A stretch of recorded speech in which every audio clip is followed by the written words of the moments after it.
Hej alle sammen og velkommen til endnu en video. I går og i forgårs, der lovede jeg, at hver søndag, der vil jeg lave en random gaming afsnit. Og i dag, der bliver det Cactus McCoy et eller andet, det tror jeg det hedder. Jeg tror det er sådan det staves. Det har jeg bare lige fundet random. Altså sådan, når jeg snakker random gaming, så plejer jeg at snakke spil, som ikke er specielt gode. Spil, som bare er nogle små games, som jeg nu ikke ved om er gode. Det kan godt være, at jeg faktisk vil fortsætte på nogle af de spil, jeg kommer til at spille. Det her, det kender jeg i hvert fald fra dengang jeg var lille. Der spillede jeg det en masse.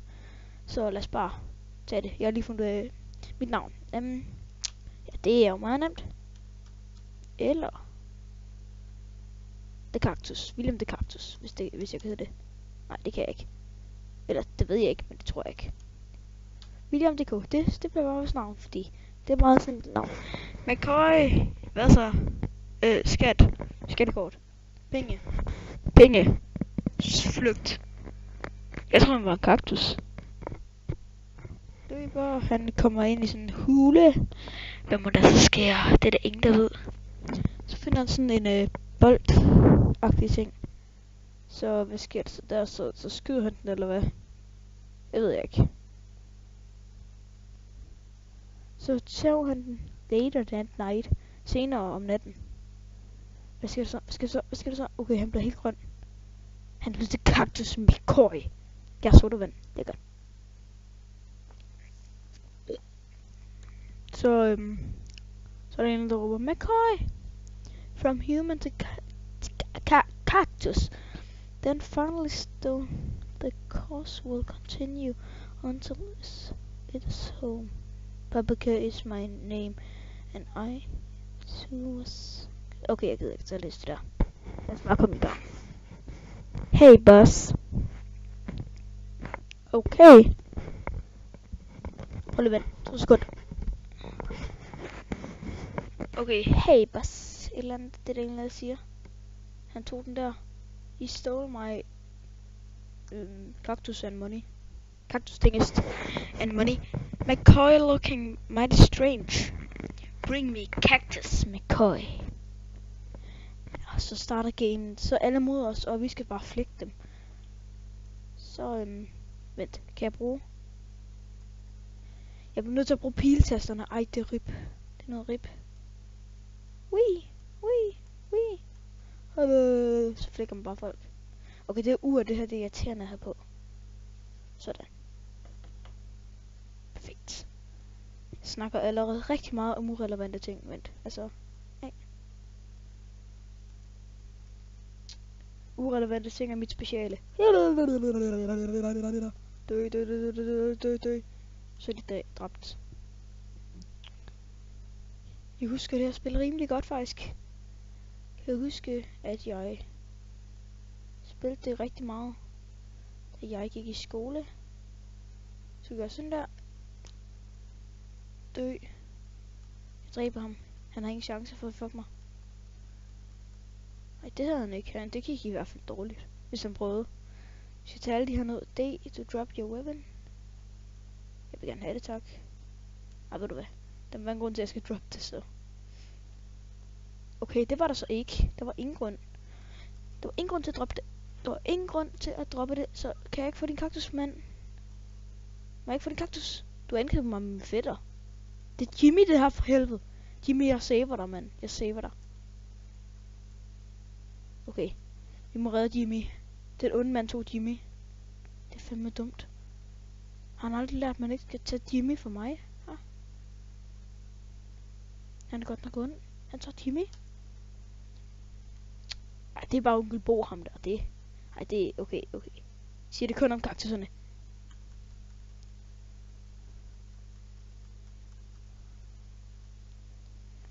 Det er kusine. Det er min kusine og min onkel.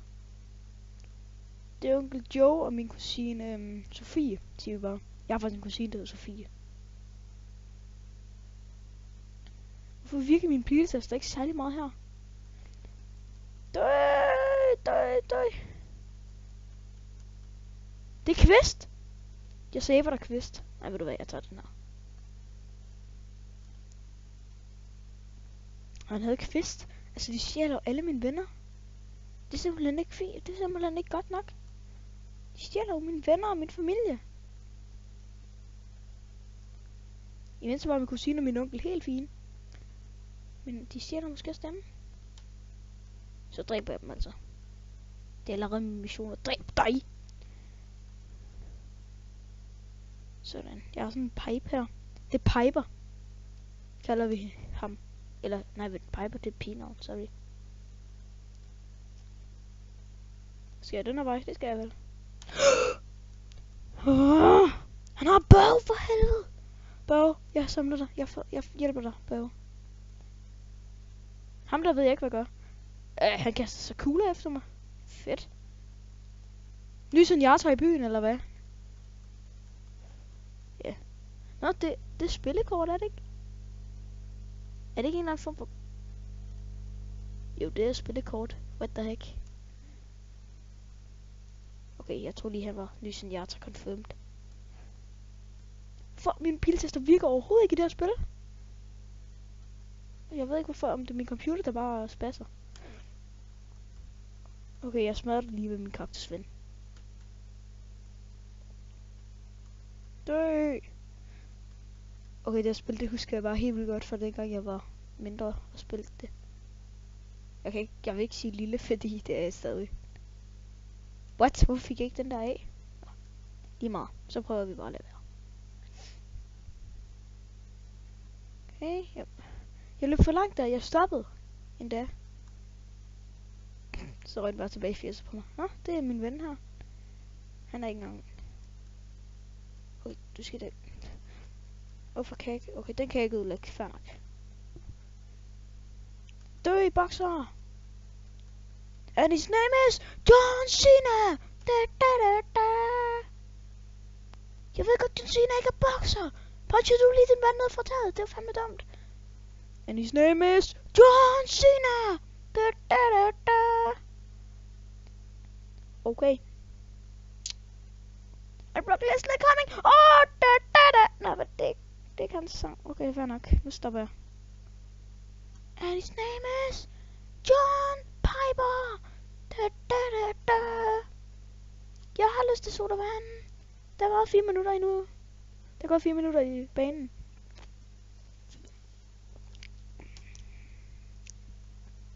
Jeg ved allerede, hvad for et spil jeg skal spille som næste random gaming. Det har jeg allerede fundet ud af. Jeg tænker, at vi ikke vinder så mange baner her. Vi vinder indtil der begynder at ske noget. Jeg skal lige have testet også herefter, om det virker, om det kan trække Subnautica. Nej, ikke Subnautica. Jo, det vil jeg også lave, men måske. Jeg kan ikke love noget faktisk. Fordi jeg ved ikke, hvor meget det her lige kan trække. Okay, så jeg kan få det her i nyt level. Fedt. Continue. Okay, anden bane. Lad os spille den. Start level. Okay, det hedder Depth. Det vil jeg prøve at se. Kigge lidt på. Og lave nogle videoer med os. Eventuelt, hvis det kan trække det.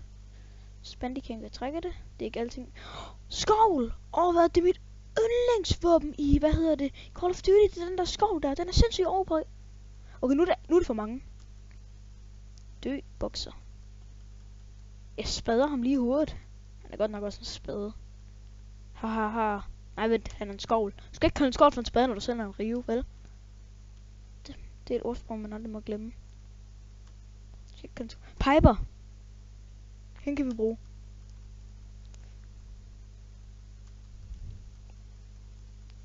Piper er mega badass. Sådan. Død, and his name is John C. Okay, jeg stopper nu. Jeg laver det. Jeg stopper. Yes, bokseren skal dø mit yndlingsvåben på det tidspunkt. Jeg har spillet. Det var også mega sjældent, man fik den af bokserne. Bokserne, de gav den næsten aldrig. Okay, nu smadrer jeg ikke ham jo. Det er ikke mening. Throwing knives. De ved... Er det... Yes, det er en throwing knife. De ved lige, hvad jeg godt kan lide. Quest. Desværre Quest. Du er ubrugelig. Hvorfor kan jeg ikke hoppe? Jo, nu kan jeg. Fedt. And his name is John Cena. John Throwing Knife. Okay, vi må hellere have vores spade. Skovl. Du skal ikke gøre en skovl for en spade, når du sidder en rive. Det må man aldrig glemme.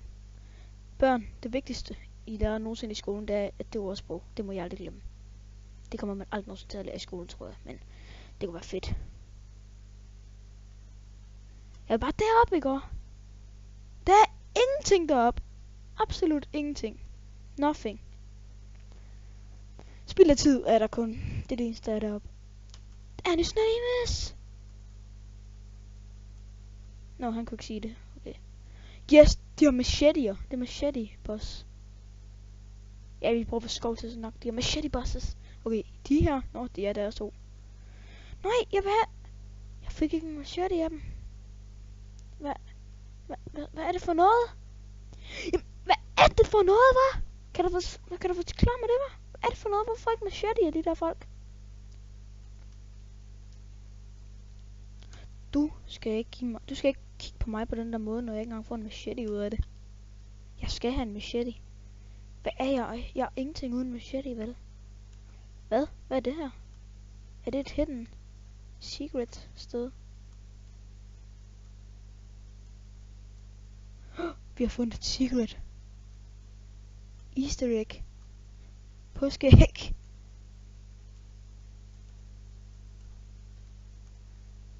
Det er mega fedt, det er sne i dag, så man kan sådan være ude på og skøjte på isen der. Vi har sådan en sø, som jeg lige har været ude og skøjte på med lillester. Så det er jo fedt. Anden treasure. Det gider jeg ikke noget, jeg vil hellere herned. Jeg håber ikke, man så fall damage. Whee! Sådan. Det gik sgu da egentlig hurtigt nok. Gone, man! Du! Jeg får headshot. Mega mange headshots.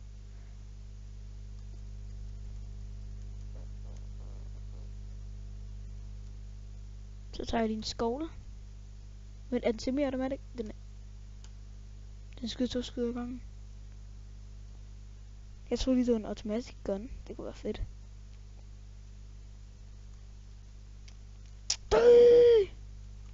Hvis du ikke giver mig en machete, ikke? Så havde jeg dig. Jeg havde det allerede, men jeg havde det mere, fordi du ikke giver mig en machete, ikke? Det giver mening. Okay, vores skål her. Yes, jeg sagde det rigtigt. Det ligner bare, en boksering. Det kan godt lide baggrunden heroppe. Det ligner bare en boksering. Det er derfor, han står der. Han er bokser, han er John Cena, for du ved. John Cena er ikke bokser, det ved jeg godt, men... You were supposed to get a machete. But you don't got any machete, son of gun. Du ved. Kan jeg ikke snart få noget? Machete boss, machete boss, machete. Du ødelægger ikke mit machete chance. Jeg skal have den der machete. Machete! Min drøm er at få en machete. Jeg slicer dig. Hun. Slap af, mand. Nu slicer jeg også dig over. Jeg slicer dig i 2. Hvis jeg kan det. Hvis jeg overhovedet kan komme op til dig. Det ved jeg ikke. Ellers så henter jeg bare min fars motorsav og skærer dig over. Ellers så gør jeg noget andet, som jeg ikke har lyst til at tale om. Jeg henter min fars motorsav og skærer dig over. Sådan. Du skal dø. I am supposed to get a gun. You are not supposed to hold a gun. What? Psykopat. Psycho. Det er godt nok. Det er faktisk rimelig kedeligt, det her spil. Jeg spiller det kun for sjov. Det kan godt være, I godt kan lide det. Det er jo fair nok. Hey, den nye subscriber. Jeg fandt ud af, hvem du var. Min fætter fortalte mig det.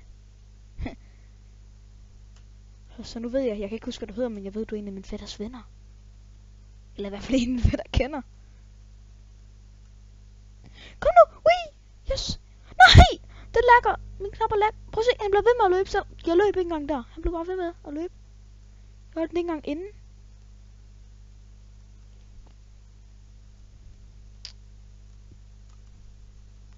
You're supposed to die, you son of a bitch. Wee!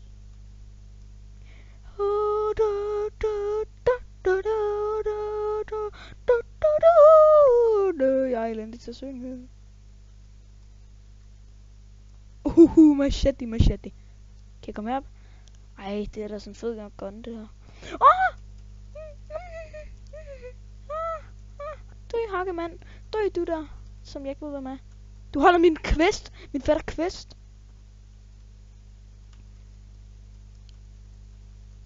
Okay, det der, det er bare nogle hakker, som jeg er ligeglad med. Alle er ligeglade med dig, ikke? Så snart du er færdig det, så vil det nok ikke være mine grav længere. Kan du ikke få din hakke? Eller noget? Fik jeg? Yes! Da, da, da, da, da. Jeg tænker, at den næste bane bliver den sidste i det her dag. Fordi at det... Jeg skal prøve den. Den er... Men den mister ikke engang ammo, det her. Sindssygt, den er sindssygt god. Kan jeg ikke bruge den?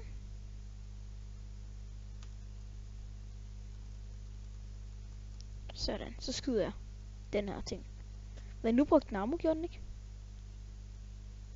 Nej, vent. Det var ikke engang meningen, jeg ville derhen. Det gjorde han bare. Men mistede jeg gun? Jeg tror, jeg mistede min gun. Keep it going. Her en mikro indtil det er 5 times. As he's dying. Dying. Die, die, die, die. Throwing, shooting, swinging, punching. So we got swinging. Swinging. They see me rolling. They hating. But no.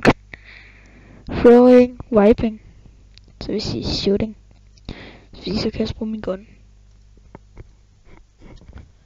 Okay, det her bliver nok det sidste bane. Fordi det her spil, det er pænt kedeligt. Hvis I gerne vil se mere af det, så vil jeg godt lave mere. Det er ikke så kedeligt, jeg ikke gider at lave det. Game paused. Ja, det der, det gider jeg ikke glo på. Sådan. Hvad for noget? Hvor er det egentlig cool det her. Vi er på train, og jeg kan ikke gå. Jeg kan ikke gå overhovedet. Ja, nu dør jeg jo bare. Okay.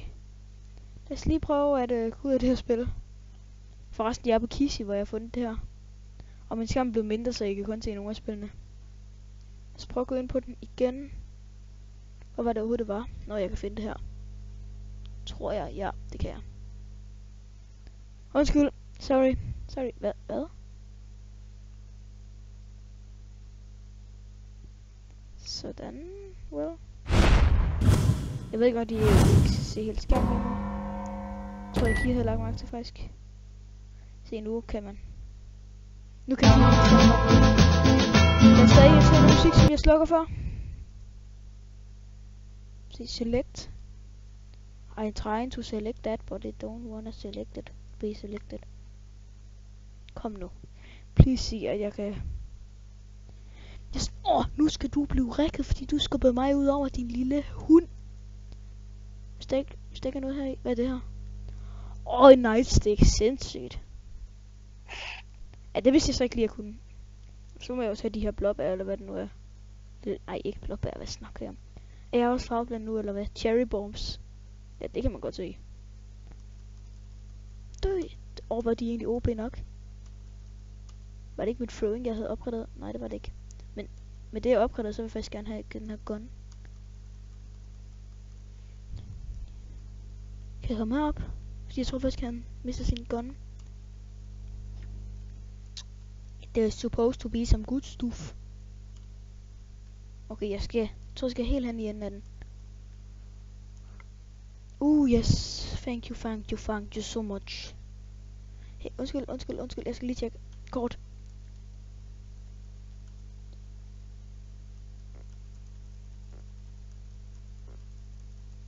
Hvad laver jeg lige nu?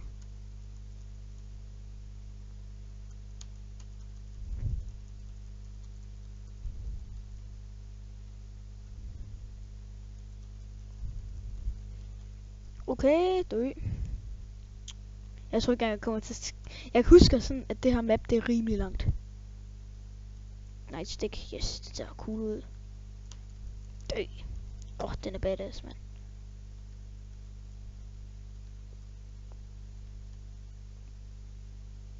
Døj!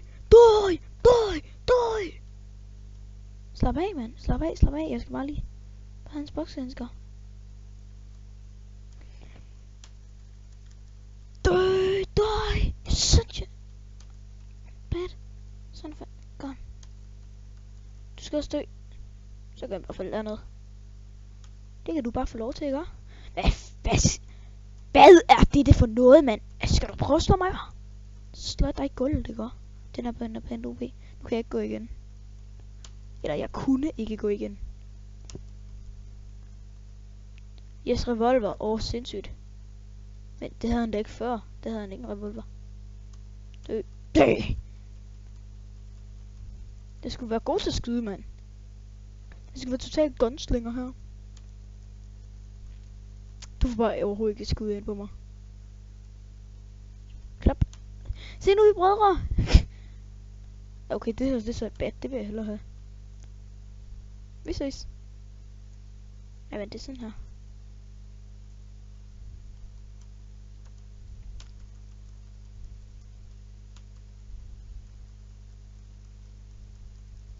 Den her night ting, den vil jeg gerne have. You are a little bit shitty. You're really shitty. Ja, du får heller ikke noget slag ind på mig. Ej, tak. Du skal væk. Okay, det forsvandt bare. Vi ses. Er det ikke? Kort. Playing cards. Jeg vidste det. Machete. Ja, gå lige væk. Jeg skal lige have den her machete.